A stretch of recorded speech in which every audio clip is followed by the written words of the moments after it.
ቢጨለምብኝ ተስፋ ያደረገው ነገር ቢዘገይብኝ አንተ መጽናት ያለብኝ በክርስቶስ ነው። ዛሬ ቢጨለም ነገ ብርሃን እንደሆነ፣ ዛሬ ተስፋ ቢያስቆርጥ ነገ ተስፋ እንዳለ በእግዚአብሔር ታመን። የዚህ ዓለም ላይ የሚጠፋና የሚያልቅ ነገር ላይ ተስፋ ከማድረግ በእግዚአብሔር ተስፋ አድርግ። መጽሐፍ ቅዱስ እንደሚናገር እነሱ በፈረስና በሰረገላ ላይ ይተማመናሉ፣ ነገር ግን ይወድቃሉ። እኛ ትምክህታችን አምላክ እናደርጋለን፣ በጊዜው ከፍ ከፍ እንላለን ይላል። ስለዚህ ከፍ የሚያደርግ ትምክህታቸው አምላክ ሲሆን ሰው የተኛው ቦታ ላይ ከፍ ከፍ ማድረግ የሚችል የእግዚአብሔር ኃይል ነው። የተኛው ነገር ውስጥ ልትኖር ትችላለህ። አንተ ከእግዚአብሔር ጋር ከሆንክ ትምክህቲ ኩራቲ እግዚአብሔር ከሆነ እግዚአብሔር ሁል ጊዜ አንተን ከፍ ከፍ ያደርጋል። ለዛ ዘዳግም 8 ወደ ታች ሲያነብ ከእንግዲህ በኋላ ላይ ለምን ይላል?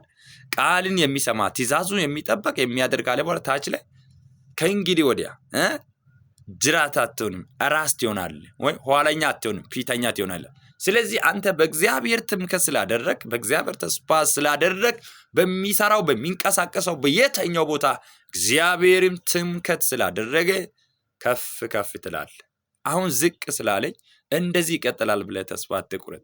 አሁን ሁሉም ነገር የሆነ ማይረባ ስለሆነ ስላልተሳካልኝ ስላልተከናወነ ሁሉም ነገር ስላስጨነቀኝ እንደዚህ ይቀጥላል ላይፍ ብለህ አትጠብቅ።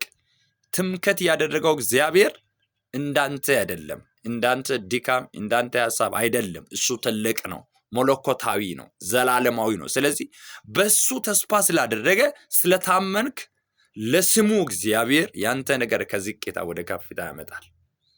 በስደት በችግር አሁን የተከበዳቸው ነገር አሁን ያስጨነቃቸው ሁኔታ አይታችሁ መንገድ የሚቀየሱ ሰዎችን ተስፋ የሚቆርጡ ሰዎች የተነገረው ሁሉ ዘገየብኝ ከእንግዲህ በቃ አልሰማም እግዚአብሔር ወደ ዓለም ገባለሁ ወደ እንዲህ ሆናለሁ ብላችሁ ተስፋ የሚቆርጡት እናንተ ሳይሆን ተስፋ የሚያስቆርጥ በጀርባቸው ያለው ስፒሪት ስለሆነ ተስፋ በእግዚአብሔር አድርጋችሁ ጸንታችሁ ቁሙ። ብዙ ቀናት ጠብቄያለሁ፣ ብዙ ቀናት ጌታ ጋር ኖሬያለሁ፣ ብዙ ቀናት በእግዚአብሔር ፊት ተንበርክኬያለሁ፣ አሁን ከዚህ በኋላ አይመጣም ብላችሁ ተስፋ አትቁረጡ። መጽሐፍ ቅዱስ ሲናገር ቢዘገይም በእርግጥ እግዚአብሔር ይመጣል ይላል። ስለዚህ የዘገየባቸው ነገር ለማጥፋት ሳይሆን የዘገየባቸው ነገር ህይወታቸው ለማዋረድ ሳይሆን ለመልካም ነው። ዴና ሆኖ ሊመጣ ነው። በሰው እጅ የተቀመመ ይልቅ በሰው እጅ የተዘጋጀ ይልቅ ሊሆን ነው እንጂ በእግዚአብሔር እጅ የተዘገየው ነገር ሁሉ ለማጥፋት አይደለም። ስለዚህ ሁሉም ሰው የዘገየባቸው ነገር አይታችሁ ተስፋ አትቁረጡ። አሁን ጸሎትን አቆማለሁ፣ አገልግሎት ያቆማለሁ፣ በቃ ወደ ዓለም ገባለሁ የምትሉ ሰዎች ሁሉ ይህ መልእክትን ስማ።